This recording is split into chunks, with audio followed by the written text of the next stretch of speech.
الذین آتیناہم الکتاب یتلونہ حق تلاوتہ، وہ لوگ کہ جنہیں ہم کتاب دیتے ہیں وہ اس کی تلاوت کرتے ہیں جیسا کہ اس کی تلاوت کا حق ہے۔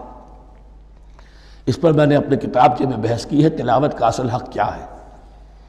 مسلمانوں پر قرآن مجید کے حقوق نامی کتابچہ، اب یہاں پہ تفصیل سے بیان کرنے کا وقت نہیں ہے، لیکن ایک بات جان لیجئے کہ تلاوت کا لفظ جو قرآن کے لیے قرآن نے اختیار کیا، یہ بڑا ذو معنیین ہے۔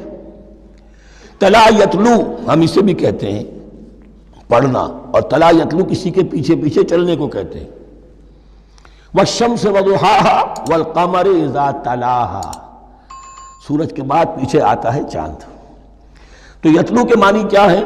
when you are reading the book you are following the text۔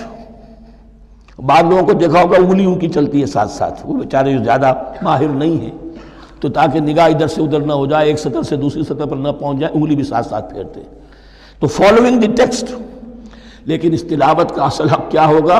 جب آپ اس کتاب کو فالو کریں، اسے اپنا امام بنائیں، اس کے پیچھے چلیں، اس کا اتباع کریں، اس کی پیروی کریں، جس کی کہ دعا ہم کرتے ہیں وَاجْعَلْهُ لَنَا إِمَامًا وَنُورًا وَهُدًى وَرَحْمَةً، تو اللہ تو بنائے گا ہمارا امام اس کو اسی وقت جب کہ ہم فیصلہ کر لیں کہ ہم اس کتاب کے پیچھے چلیں گے۔